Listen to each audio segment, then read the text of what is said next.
There we go. Spawning in the bottom right here. In the blue for Team NV. Give it up for DRG.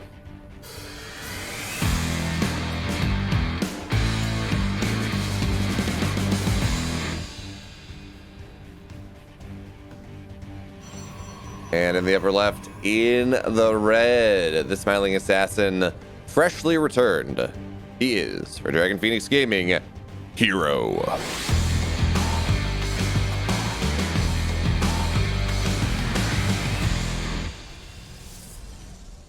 Now, I do apologize for the brief black screen at the start. For whatever reason, Twitch doesn't like to capture the game occasionally. Like if I've been casting replays, the start of the game is off it. Or if I've been casting replays and then I go into casting on live StarCraft for whatever reason, just like whenever I open up OBS, it just goes to black screen for like half a second. It's very annoying. I don't know why it happens, but it does, and here we are. And you can never really tell whether it's going to happen or not. So DRG, he's going to go. He's going to put his natural at his third base, as expected. We see, of course, the early probe scout from Hero, and on a map like Lightshade, where the rush distance is short enough. I mean, actually, there isn't a map right now that you can safely get your natural down at your natural 16 supply like normal. So it's whatever. I guess the question here, or the storyline we're going to be watching for the most part, I have not had a chance to catch a lot of Hero games lately, and one of the things you always look at, regardless of who it is when players come back from the military, they tend to start playing the styles that made them successful when they left. I mean, we saw Classic come back, and he was just playing Phoenix Charge Lot in PvT, you know, like playing these styles that he was just known for, Charge Lot, Immortal Archon Storm. And then, well, eventually they go and they say, okay, well, does this work as well as it used to? Probably not. I need to adapt my style just a little bit. And the question now is, how much has Hero adopted the current meta? I'm not sure. Again, I haven't had a chance to catch a lot of his stuff recently. I haven't been able to catch much EPT cups or cast many Korea cups because I've been, moving and doing all that fun stuff. So that's what we're gonna have to see. So it is gonna be a Stargate, but interestingly enough, here Hero is opening Oracle. It's not the oddest thing. We do still see players opening Oracle on occasion, but it's not the dominant Stargate opener for the time being. Really just primarily, I mean, if you're going to get an Oracle, it's going to be forward right into Oracle.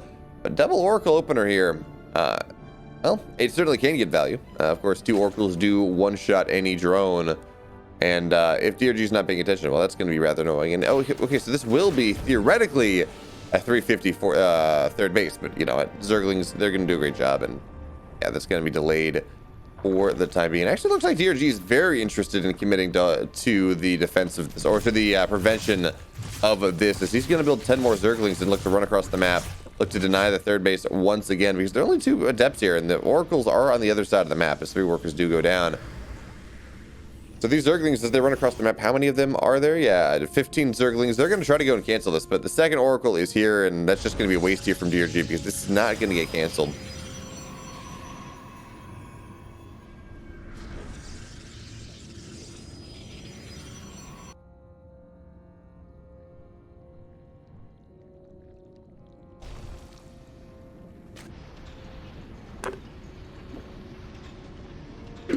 It's a really nice Oracle micro here from Hero. He's gotten 5 drones thus far. It looks like he's going to pair up his Oracles now because, well, the third base is just built up enough that it's not really going to be an issue anymore. And, well, that just means the Oracles have even more damage potential. The energy, or not the energy, excuse me. The shields are on the Wounded Oracle are back up to full. The other one is, well, there's no damage whatsoever. But look at this. This is a double Oracle opening. No void, or excuse me, triple Oracle opening, and there are no void rays on the field. Okay, never mind. I was just say this doesn't make a lot of sense with this being +1 air. It's just we don't have the investment into the air that really benefits from it. But okay, the Oracles, they're going to run home, or Oracles are going to be the extent of things. And yeah, so that was a misclick. Hero, he's getting +1 ground, more and more gateways, and the Twilight Council is done. So we should probably, there we go. Charge is now getting started. And here he's just going to kind of a ground pound, ground-based tech here in this game number 1. I'm surprised we don't see a Templar Archives yet, because I feel like you do want Archons there to buffer your Zealots, but there is always the option that this is just, especially with the number of gates going down, and there we go, War Prison being built, this is just going to be a charge lot all in with three Oracles.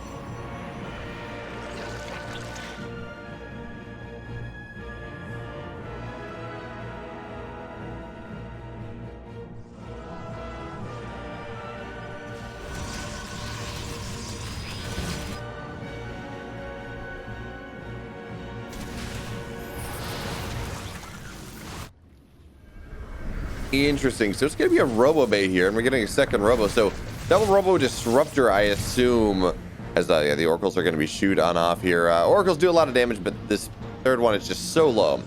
So it's going to be Charge Lot Disruptor is going to be the name of the game here in this game number 1, and that is rather enticing. It also is pretty terrible against what DRG is going for here with this Stargate tech. And DRG, by the way, is a master of this kind of this Spire idea that we've seen players go for more and more and more.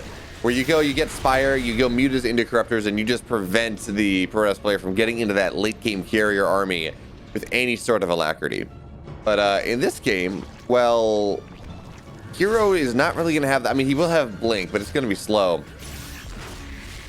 So Hero's not really going to have what he wants to make sure that he can defend against this little bit of pressure. I love the attempt with all of these stasis traps, and that one actually looks like it's going to work out rather well. But now Zerglin's going to find a lot of Zealots here on the map. And we talk about, well, okay, it's going to be some sort of disruptor thing. That may have just been a fake because we have Archons morphing on in, and that is a really nice stasis trap. They're getting a bunch of Queens, getting like 8 or 9 drones there. And now Charles is looking to run on in. And this is going to delay any sort of mutatech coming out on the field. At the very least, this is going to force a lot of Roaches, a lot of Ravagers, a lot of Lings, keeping things alive here. I mean, these are +1 charge lots. They're nothing to shake a stick at. But Hero is down on army supplies. So I think this is just a, I'm going to force units out of you push. I don't think he's really going to commit to this, as the Stasis Trap, once again, just going to get a lot here. This is, oh, wait, he's got the third base too. So massive moves here from Hero as he looks to minimize the economic advantage that DRG may have. And in fact, look at that. He's mining about 500 minerals a minute more here in this game. But now DRG, he's got a lot of Roaches. He's going to find his way onto the other side of the map, looking to just slap Hero aside. But Oracles are just going to be able to sit on top of this. The Ravagers, which means they're just going to get targeted on down. And with Disruptors here on the map, I mean, it's not going to get a lot. But again, I'm not worried about these Roaches. Not really. They're going to get value or they're not, whatever. Is that Disruptor shot here? Oh, God, Hero is not paying attention. Or, sorry, DRG's not paying attention. He will be punished for that one. But what I am worried about is the mutas that are going to be popping out of here. Yes, there's shield batteries in the mineral lines, but there's not a lot of tech that deals with this. I mean, yes, there's one Stargate. One Stargate is not the production amount that you're looking for. So they're just going to have to be on these +2 link stocks that are going to be able to keep the mutas at bay. And it's certainly possible, but not easy. And yeah, absolutely, that is what happens when you look away for even just a millisecond in this game. When you're on the other side of the field and you know your opponent has disruptors, things go boom boom. Looks like the mutas, they're going to dive on top of one of these disruptors, kill that off, but in exchange, 2 mutas go down. So, what's that, 200, 200? It's about equal. Okay.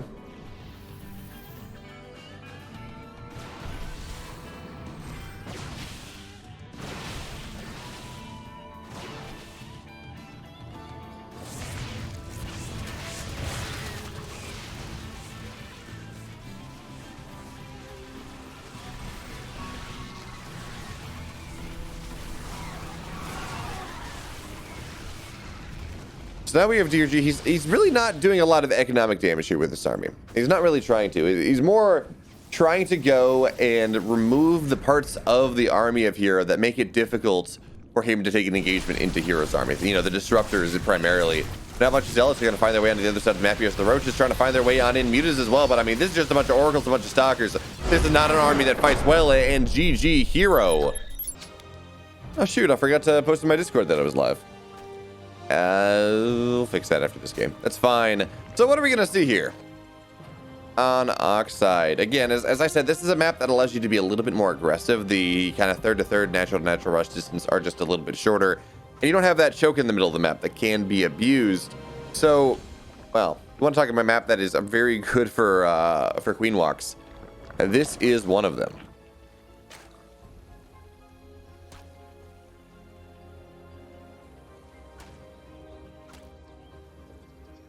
But also, I mean, we haven't seen a preponderance for like Void Ray play from Hero thus far. Again, I haven't had a chance to see any of his recent games. I can just go what I'm seeing in the series. And I mean, the 3 Oracle idea is a very Hero thing. 3 Oracle into ground is a very Hero thing indeed. So I think he is going to be playing a little stylistically here. And it's always really cool, as we were mentioning earlier. Yeah, Monteune. Hell yeah, StarCraft. When we see players come back, and they have these old ideas about the game, they're not always wrong. Hey, Monty, thank you so much. 20 tier 1 subs. That is so freaking generous. But, anyway, when we're looking at, when players come back, right? They have their old ideas about the game, and again, they're not always wrong. We see Gumiho come back, and suddenly, Pro Terran players are playing mech because Gumiho has reminded them that mech is a thing.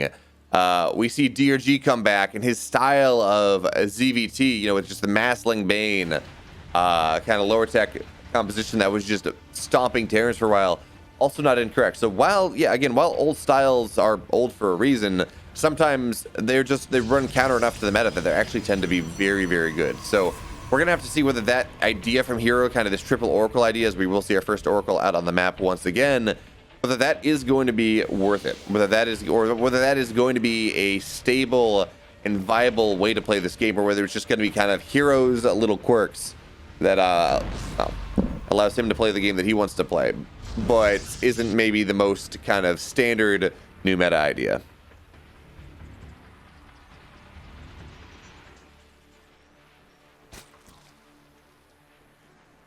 Yeah, Beyond756, if you're ever curious whether a series is best of 3, best of 5, best of 7, whatever, you can look between the 2 nameplates. So you see where it says DRG and Hero here on the bottom leftish side of the screen, and like 0, 1. Between the 0 and the 1, or between the score, it's going to tell you it's a best of whatever. In this case, it is a best of 5, and we will, of course, have a third series. Is that Oracle's just going to snipe our larva.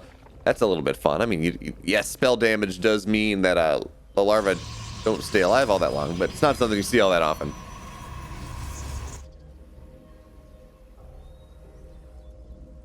Yes, this is a best of 5. After this, it's going to be Zoun versus Byun best of 5. And then winner of this series versus winner of that series, best of 5. Okay, triple Oracle play once again. Hero has not gotten nearly the amount of Oracle damage that he did in the previous game, but also his Oracle has not sustained any damage as well. So the Oracles are going to be able to dive on in here. Not exactly the best avenue, so one worker will go down. And that really should be that. How much is here? Actually, not a lot. Just a Spore and a Queen. So, and a nice job there distributing the damage. So 4 workers will go down. And yeah, Hero's going to be pretty happy about that. I mean, he got 5 last game, but 4 is not all that unacceptable. And I mean, yes, when you do go 3 Oracles, you do need to get worker damage. That much is true, but 4 or 5 workers. Especially if you're able to get your really good stasis wards like you did in the previous game later on. Well, that's going to be pretty nice here for the Protoss players. Hero, once again, he's just kind of going for what he did last game. As the Adepts are going to shade on in, 3 more workers will go down. And this is a bit more damage here. These 2 Adepts should really not be allowed to get anything done. And there we go. Oh, they're going to get so much more here because, well, they canceled the shade. 5, 6 workers go down. Hero's just playing this game that he really enjoys playing, where he says, it doesn't matter what I build, folks.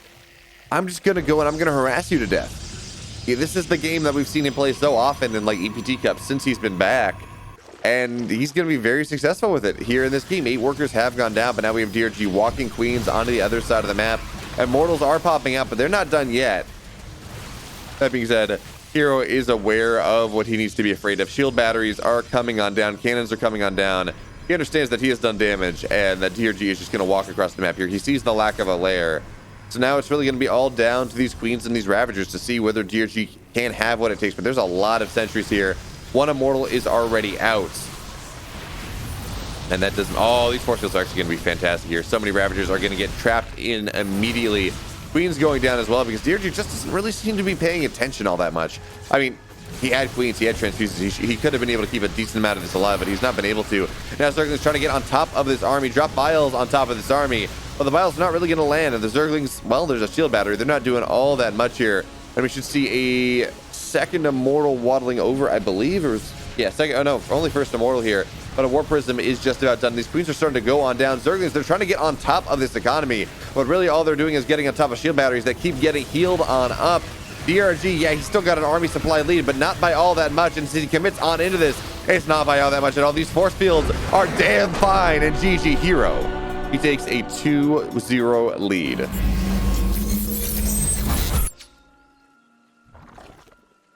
So interesting here, we see DRG going for the Korean style third base. Okay, yeah, that makes sense, Kubels. 6 or 7. Rogue, Serral, Raynor, Dark, Solar, I think, are ahead of him. So that's 5 players. Yeah, DRG, I'd take that at 6. Not a bad spot to be. What is it? I'm curious, Kubels. What does Aligalac have his ZVP at? So I feel like that's going to be a lot different. But yeah, anyway, so talking about this game for a second, because I do think it is interesting. DRG has gone for the much more anachronistic Korean opener here in this game number 3. Really quick third base. You take it at 19 supply. Your Queens are a little bit later. And there's a reason that you don't really do this as much anymore, because with the preponderance of Stargate openers, you want to have a decent amount of Queens out early. So again, that third base being that early does mean that you don't get Queens as fast as we do see, you know, first 2 Queens on, or excuse me, second and third Queens getting on the map right now. Yeah, you know, you will have stuff, but it's a little bit less efficient that way, and you just want to make sure that you can, well, make that happen. But now we're gonna be up to 5 Queens by the time any Oracle really hits the field, so no harm, no foul there for DRG. He should be totally fine. And now the question really is whether Hero goes and does the same thing again, and whether DRG walks the Queens. What does he do? Because I mean, he will have 5 Queens rather early in this game, which, you know, you get 5 Queens this early, or 4 Queens, excuse me, this early. You are going to be able to build up a decent amount of energy should you want. You are going to be able to get yourself up to a 7, 9 Queen count to walk across the map with. And the Juggernaut here, I mean, the creep spread is pushing towards the center of the map. We do see that one line of creep. That really does tell us that this will most likely be a Queen walk. So, okay, we're going to see the Stasis Trap going in. But DRG is paying attention. The game is not hectic enough that this is going to be a anything more annoying. So now we're going to see the probe do ring around the Rosie here as the third base will go on down.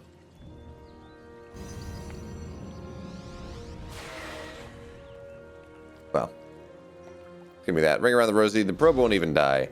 And now there's just not enough Zerglings here to really contest this. Now the Oracle sitting on top of things.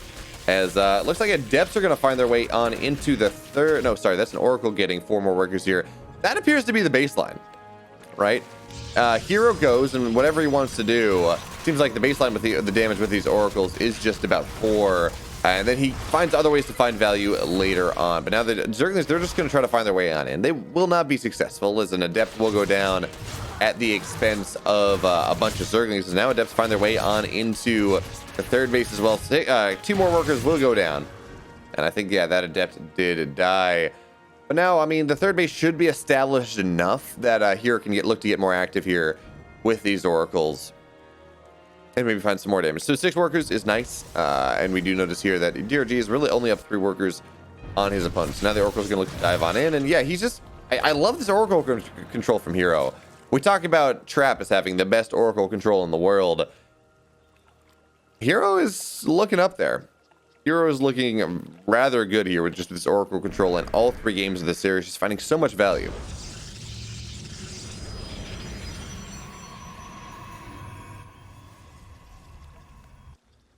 Hero almost qualified for GSL or Code A this year. He lost in a really tight 5-game series against Ryung. And I'm pretty sure that he's going to qualify next season. So I'm really excited to see all these old school Protoss players come back. Because certainly, with losing Zest to the military after this season, the GSL, we're going to need it.